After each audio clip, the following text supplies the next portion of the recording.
Welcome to Wingman's Hangar. We're episode 39. I am Eric Wingman Peterson.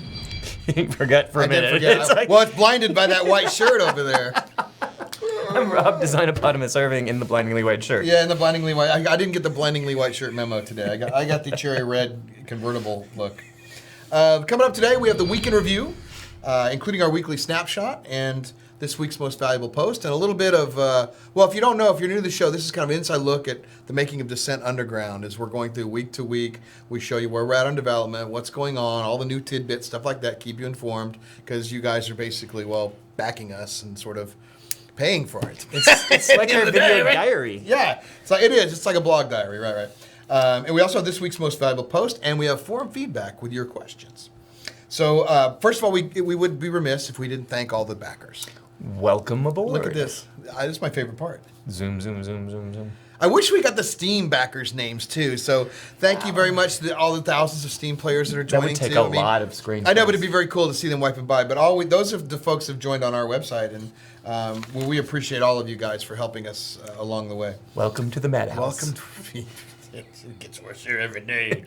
The week in review. Well, we released a quality of life build on Wednesday this week, build 1415.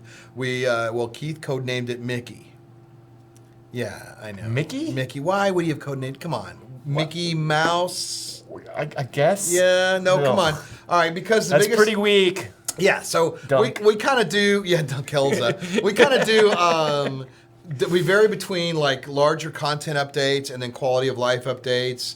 So this has, I don't think this has much of content so much as, well, quality of life stuff. So the biggest one is the mouse is fixed, the inertia. So if you're sitting there moving your mouse really fast, you'll no longer get this wobble or thing. It'll let you know. I mean, the mouse is never going to turn around 180. You're in a vehicle. It's slow. It's slow. It's balanced for use mouse and keyboard, joystick, and gamepad. It's balanced so that there's not one, input device where it works against all. But what happened is some people were doing so fast, and it was just sort of wobbling. And thanks to Vorxion for putting together that excellent video and showed us exactly what he was experiencing. You shouldn't be getting that now. We sure hope not. No, career page is working all together now. The achievements are coming through. Achievements are coming through. We need to. You're going to name the what is it? Mega Missile? What's it called? Mega Misser? Mega Misser. I'm not sure about that. That's not in yet, but I love it. That was Phil's achievement today. When we were and the testing. Mega Misser and the Wingman. Maybe when you kill all your teammates or something. No achievements for bad behavior. I know. No. Our zombie server problem is gone. We had a problem where like you get 4 or 5 people sitting in a lobby and the servers wouldn't pick them up, and it was pretty frustrating. And so a couple times over the Thanksgiving weekend, we had to reset our servers because we had, they went zombied, and Jason's fixed that. We found new home for orphan players, and that means that what would happen, the way the matchmaking worked before is you'd have, let's say you have 3 matches of 8 players, and then another guy would join, and he would sit there and for 10 minutes until the other matches ended, and then filled him up, and by then they might leave. So, and also if you had 3 people, like say start at once, quick match, one of them would be filled up, and the other 2 would sit there in the lobby, and so it didn't work very well. We've changed that. How's that working now? You guys have designed that? It looks for unbalanced teams and lonely lobbies first. Lonely lobbies. It's like Match.com. Get your Match.com. So that's working. That should help out a lot. So it will make sure all the games can run. That's the really important thing. Right. And it also tries to eliminate unbalanced teams, which is the first criteria actually. So if you got a 2v1, that next player is going to go right in there and fix the teams, and then the next one will go into a lobby that needs somebody. Nice. Yeah. Field of view slider is in now. Ooh. That means the 4x3 and 16x9 people won't have this warped thing on the edges now. You can expand your field of view. Vulcan tracers are back. We don't know where they went. I don't know either. They just decided not to show up one day. They took a vacation and didn't tell anyone. They said, hey, I don't want to be in this build. And they were gone. And so now they're back. Missile impact sounds. That's huge. Now, why is that huge? Well, here's the thing. We got a handful of reports from people going, I keep getting one-shotted, and that doesn't seem right. It seems around our office too. Like, what the hell's going on? Now, see, it so happens that since we're playing in the same room, we can yell, "What did you just shoot me with?" And then get the, "Oh, I emptied all my missiles and I shot you." We weren't getting the missile sound. The missiles weren't making a sound when they hit you. You were just hearing the explosion, so you couldn't tell if it was nearby, way behind you. Right. Now you will get sounds when missiles hit you. Right. So you get boom, boom, boom, boom, boom, and you'll know that you're getting. Like to get better pummeled. sounds, but Yeah, we have a starting I think point. it sounds just like that. Boom, boom, boom, boom. yeah, some of these are a work in progress. We had our underground design meeting on Wednesday. We talked about the laser grid, the controversial laser grid. Now, I think what we're going to do, and not saying this is the final solution or anything, but this is a step in the right direction. We're making a deployment sound and visual, so you'll be able to see a little better. Phil actually did the visual for that. It's kind of cool. It's got kind of a ring thing, and then it pops out. So you'll be able to see the laser grids when they're being deployed. Yes. And they'll make a sound. It's going now and we also have a larger deployment check, so that sometimes in Apophis you would drop it. It would just drop as a power up, and it was in the tunnel. It wasn't getting to the edges. Explain how it works, first of all. Okay, so the laser grid goes and it seeks out, basically it tries to find 4 directions that it can connect to a wall.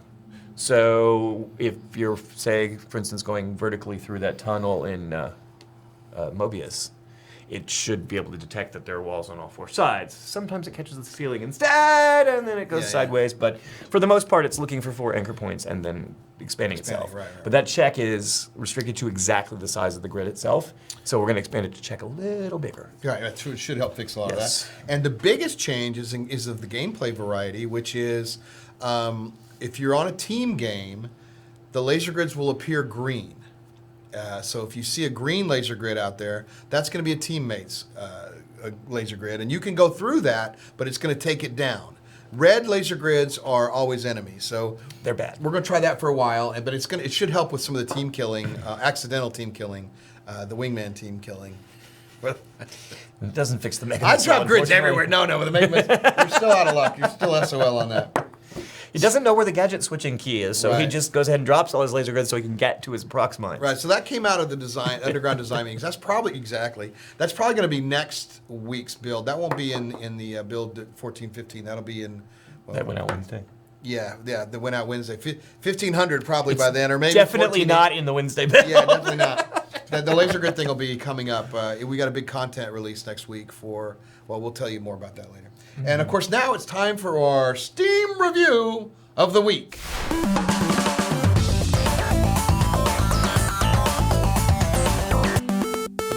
We're doing a negative review this week from Nason. We've had 86% approval rating, which we're thankful for. And most of the ones that have been negative have been actually not quite there yet. So they haven't been really negative, but they've been, somewhat. So this is one of those. Nason says, it's unplayable due to mouse control issues with the accelerating polling rate. Giving it thumb down to get the attention and awareness to the mouse issue. Otherwise, would support this game with a thumbs up. Well, guess what, Nason? Nacon. Is it Nacon? I think it's Nacon. So check it out now, baby. The mouse is fixed. You got our thing, so we expect that thumbs down. We want to turn that frown upside down. So that's this week's Steam review of the week. And now it's on to the beautiful corner.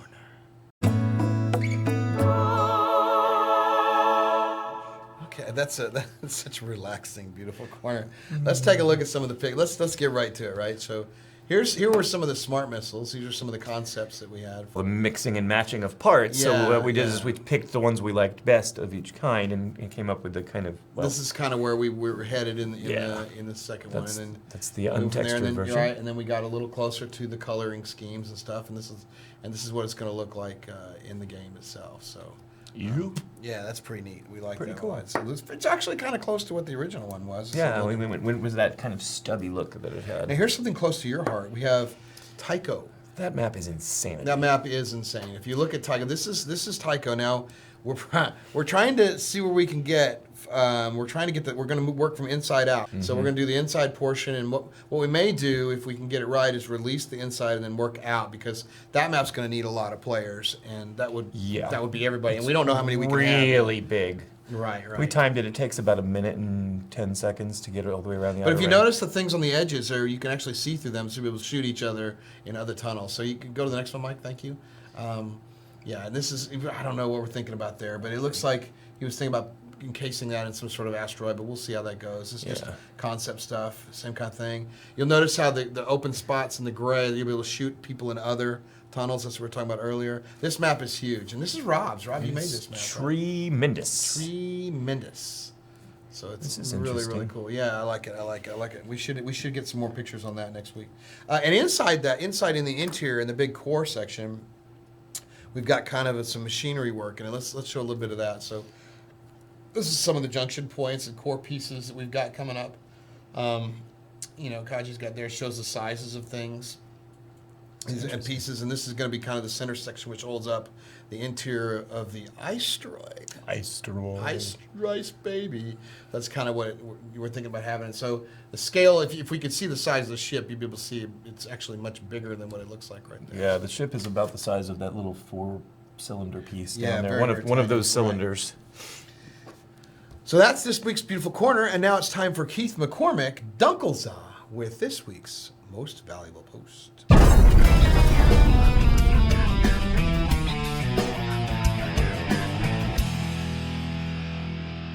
Welcome to Most Valuable Post, where we celebrate someone who's made a positive contribution to the Descent Underground community. This week, we're recognizing somebody who heard that we were talking about putting cockpits for some of the ships, maybe to help out VR or that kind of thing. And he went through and created these great mock-ups for each of the ships. Like there's the Typhoon and the Warlock. And there's just all these great ideas for cockpits. So congratulations, DEF CON X. You made this week's Most Valuable Post. All right, that looked neat, cool. Way to go, DEF CON X. Nice. We actually did a cockpit for maybe a VR client of ours. Yeah, maybe. One of them. Whose name shall not be named. Shall not be named. And now, what time is it? I don't know. What time is it? I don't know. It's time for forum feedback. It is time for forum feedback. Let's get to it. From Raptor, an undergrounder. Does Rama have any Vulcan ammo power-ups? I'm always running out and have to switch to slow lasers or energy-guzzling plasma in that space. Maybe not. Oops. Yeah, I think he found a little, that's a bug. Sorry. But we'll put those in. We'll add those. It won't be in 14-15, but it will surely be in next week's build. So yeah. We'll put some. My bad. Yep. Yeah, it happens. Thank you for finding that. So, oopsies. From the OMG father to OMG father. A steamer. Will the story revisit the PTMC's involvement in the events of the originals? Is George Del Hoya reprising his role as a material defender?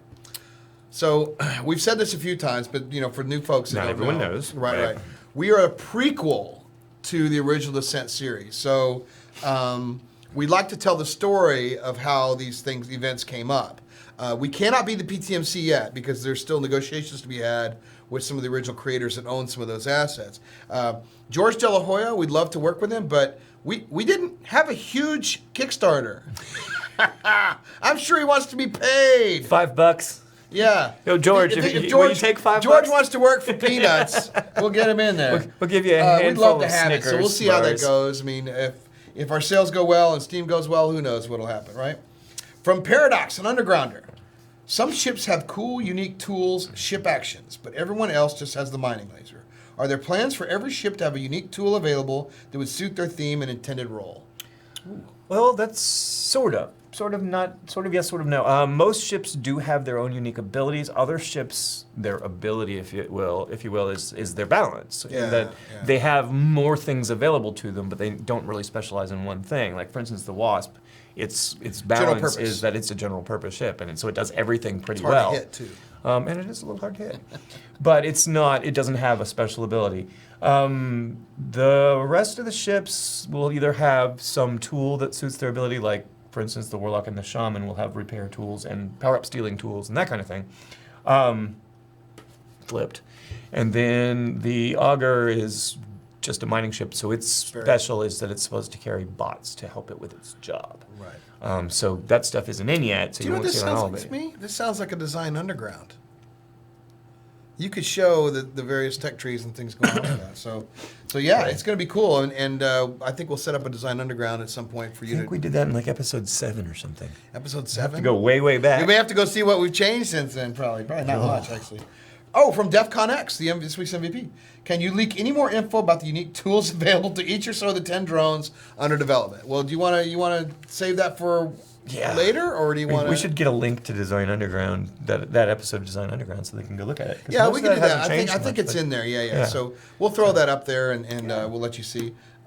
So that's. But yeah, I still think we should. When we don't have a lot of tools in there yet that we're working yet. Yeah. So there are a bunch more that are going to be coming into play. Like there is the repair tool. There is the power up building. Yep. Which You the can build auger and shields and Goliath shields. Yep. and we have to get mining in too. We haven't, the mining. We have to the component of breaking down rocks and creating corridors and things like that is still to come as well. So there's a lot more to do on the game. We're only like 7 months in, so we've got a long. We're going to make this game for a long time. So we'll probably hit like a point where we're like, you're technically done with everything you said in the Kickstarter, but we're going to keep adding and adding and adding forward. That's kind of how we want to do this. From Maniac 745. I have a Vizio 3D TV, 32-inch, with passive glasses, as monitor, and an NVIDIA GeForce GTX 680. I play the old Descent 1 and 2 in stereo 3D all the time. Is there going to be any 3D support for Descent Underground? I talked to Jason about this, our CTO, and Unreal Engine 3 had it in there. Unreal Engine 4 does not have it yet. So the easy answer is once they support it, it shouldn't be very hard for us to support it. We're already doing a lot of the VR stuff. So if Epic supports it, we will too.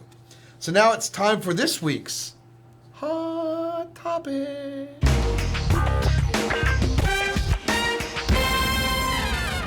Wow, so Zero has the hot topic this week, and he's one of the best pilots out there. In fact, he's 44 kills in one match. 44 kills in one match. He's got the lead. Insane. So he's talking about the Vulcan Cannon.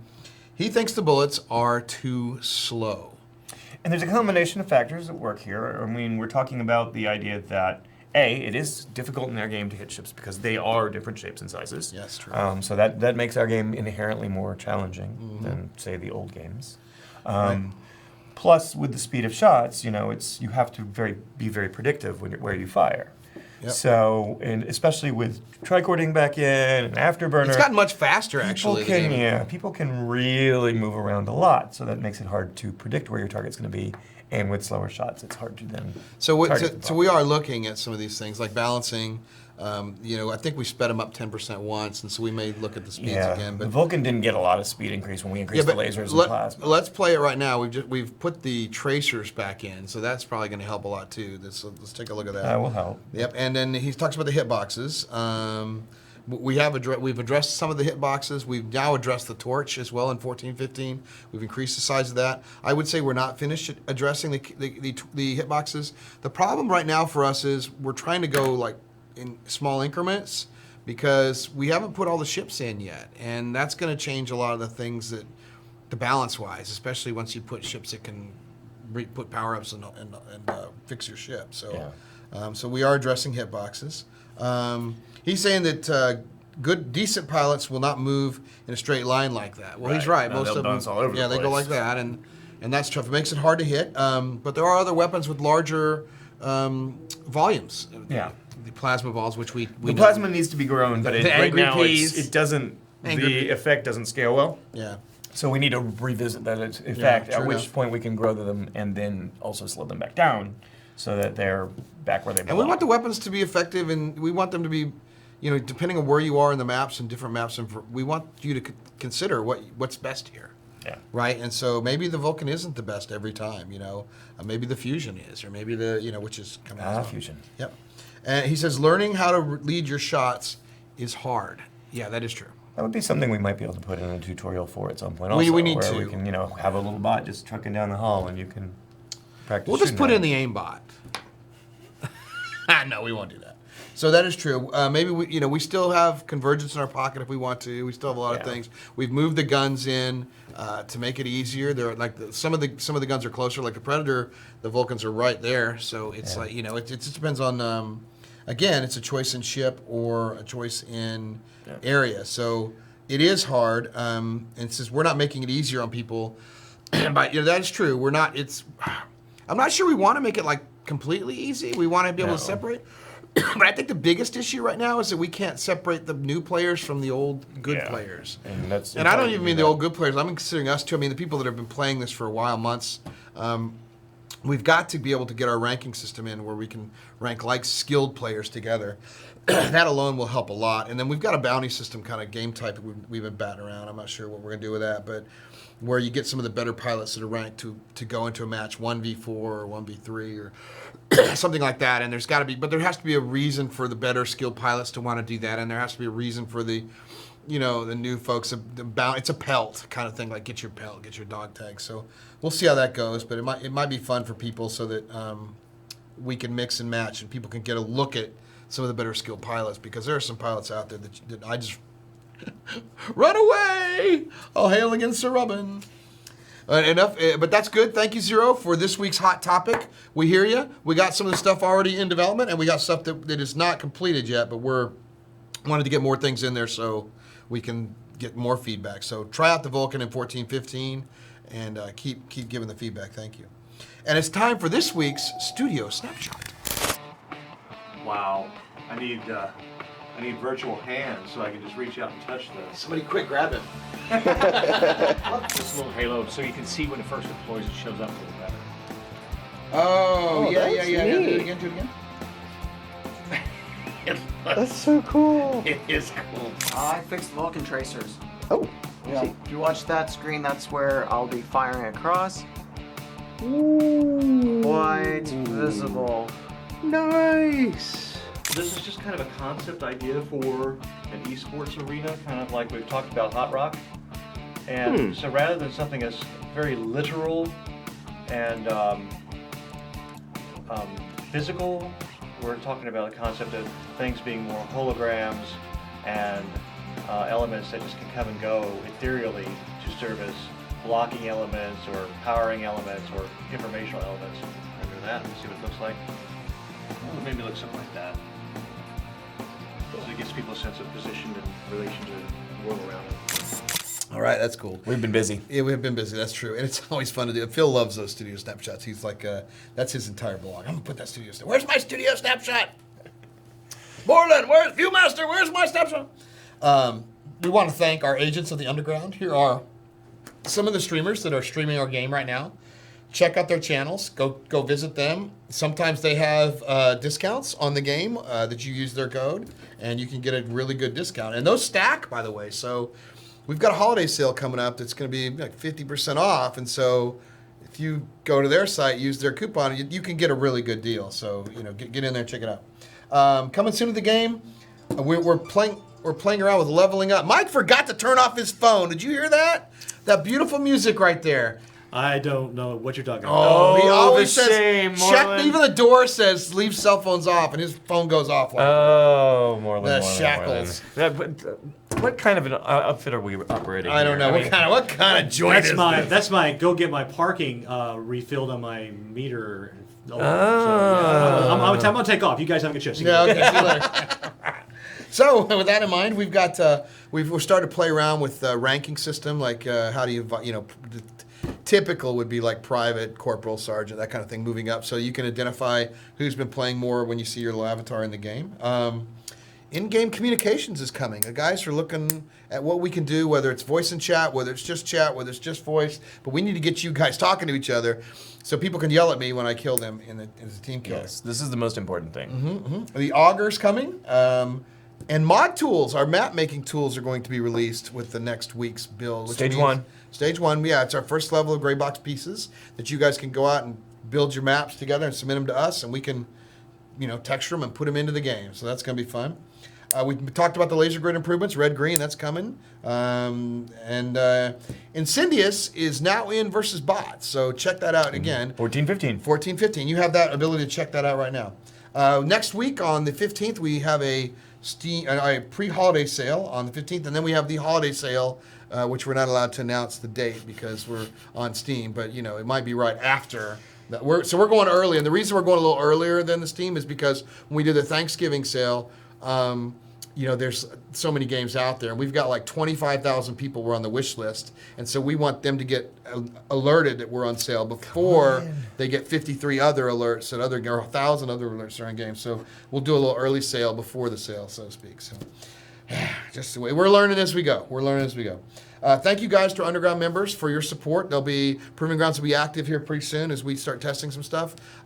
Thanks very much to all you backers out there and people who are watching the show. If you want to help us spread the word, thank you very much. We use that, streamers. Play it, stream it, get it out there. Let us know what we can do to improve it. Get involved. Subscribe to our YouTube, Facebook, and Twitter and Twitch accounts because you'll find out the latest. Keith's really good about updating everybody what's going on.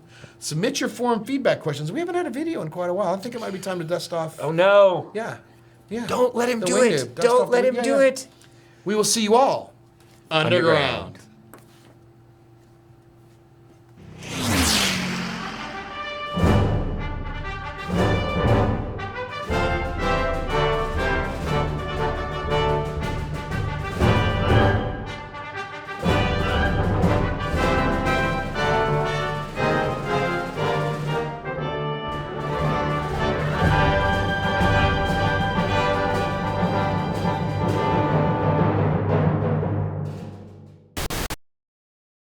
For Trending Gamer, Greg Miller.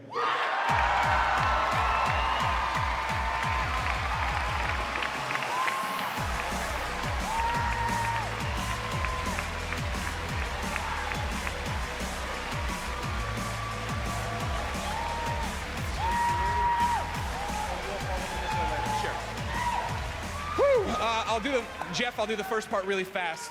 Beyond!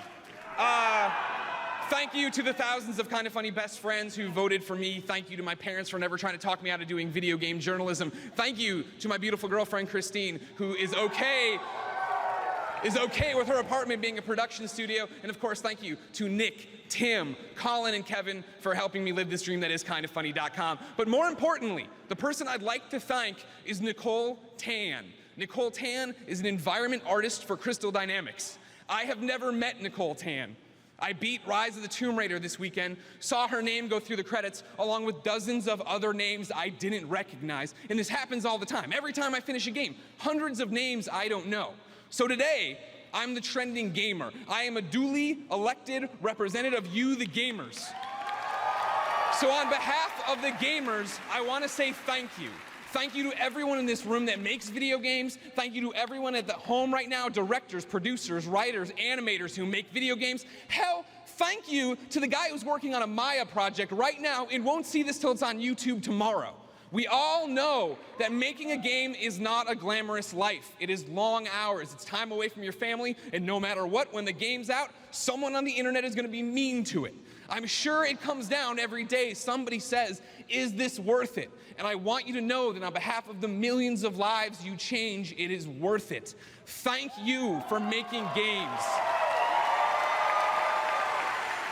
I would not be the person, we would not be the people we are today if it wasn't for video games. So thank you, each and every one of you who does this, makes video games. Thank you for your art, and know that we are forever in your debt.